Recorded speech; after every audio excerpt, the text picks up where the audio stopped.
नमस्कार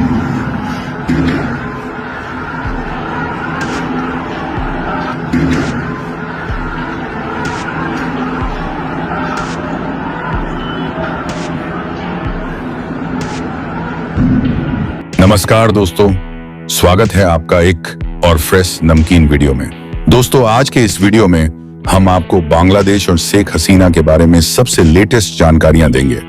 जैसे कि शेख हसीना ने गाजियाबाद में की शॉपिंग, 30,000 रुपए के कपड़े और जरूरी सामान खरीदा तथा नोट पड़ गए कम तो उन्होंने क्या किया, और पाकिस्तान भी इस बहाव में आ गया है।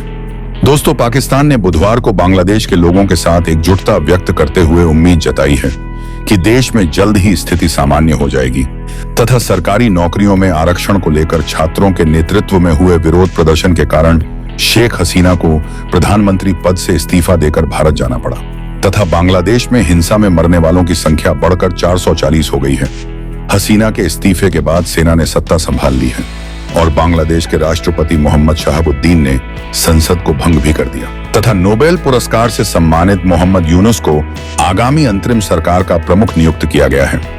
दोस्तों, पाकिस्तान के विदेश कार्यालय ने बांग्लादेश के घटनाक्रम पर अपनी पहली प्रतिक्रिया में कहा, पाकिस्तान की सरकार और लोग बांग्लादेश के लोगों के साथ एकजुटता से खड़े हैं और ईमानदारी से जल्द सामान्य स्थिति की वापसी की उम्मीद करते हैं तथा विदेश कार्यालय ने संक्षिप्त बयान में कहा कि बांग्लादेश के लोगों की दृढ़ भावना और एकजुटता उन्हें एक सामंजस्यपूर्ण भविष्य की ओर ले जाएगी एवं बांग्लादेश को 1971 में पाकिस्तान से आजादी मिली थी तथा हसीना के पिता शेख मुजीबुर रहमान ने भारत की मदद से बांग्लादेश के गठन में महत्वपूर्ण भूमिका निभाई थी तथा सेना द्वारा देश के हालातों को नियंत्रण में लाने की पूरी कोशिश की जा रही है तथा बांग्लादेश के राष्ट्रपति मोहम्मद शहाबुद्दीन ने मंगलवार को नोबेल पुरस्कार विजेता मोहम्मद यूनुस को देश की अंतरिम सरकार का प्रमुख नियुक्त किया।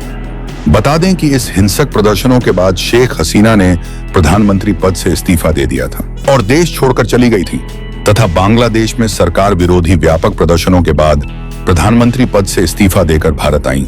शेख हसीना अभी भी गाजियाबाद के हिंडन एयरबेस में मौजूद हैं। यहाँ उन्हें सेफ हाउस में ठहराया गया है। बांग्लादेश से निकलने से पहले यूं तो शेख हसीना बहुत ज्यादा कुछ अपने साथ तो नहीं ला सकी, लेकिन वह कुछ सूटकेस और बैग अपने साथ लेकर आई हैं।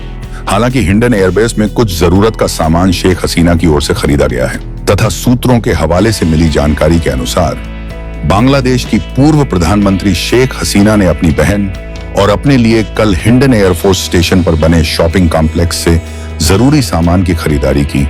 उन्होंने यहां अपने और अपनी बहन के लिए कपड़ों की खरीदारी की तथा सूत्र बता रहे हैं कि बांग्लादेश की पूर्व पीएम ने 30,000 रुपए की खरीदारी की है।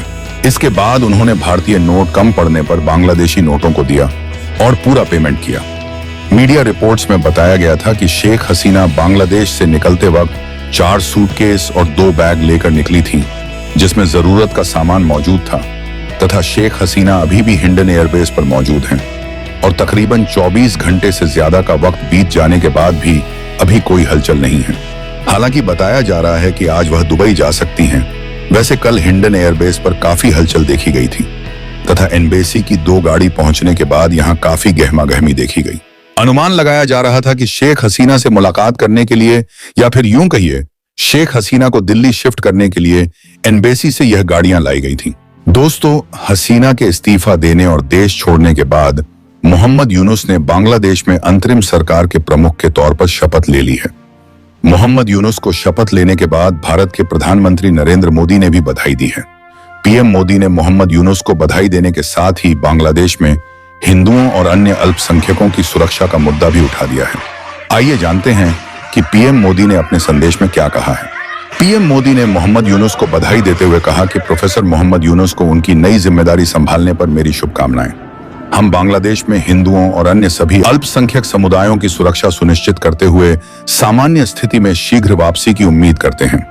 पीएम मोदी ने आगे कहा कि भारत शांति, सुरक्षा और विकास के लिए हमारे दोनों लोगों की साझा आकांक्षाओं को पूरा करने के लिए बांग्लादेश के साथ काम करने के लिए प्रतिबद्ध है। दोस्तों, नोबेल पुरस्कार से सम्मानित अर्थशास्त्री मोहम्मद यूनुस ने गुरुवार को बांग्लादेश की अंतरिम सरकार के मुख्य सलाहकार के रूप में शपथ ली है।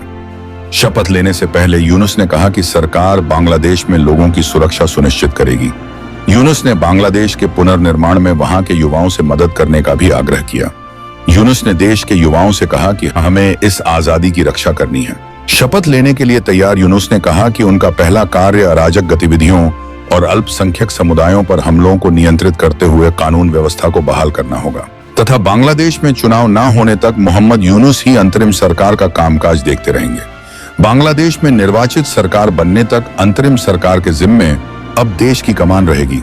राष्ट्रपति मोहम्मद शहाबुद्दीन अंतरिम सरकार को शपथ दिलाएंगे।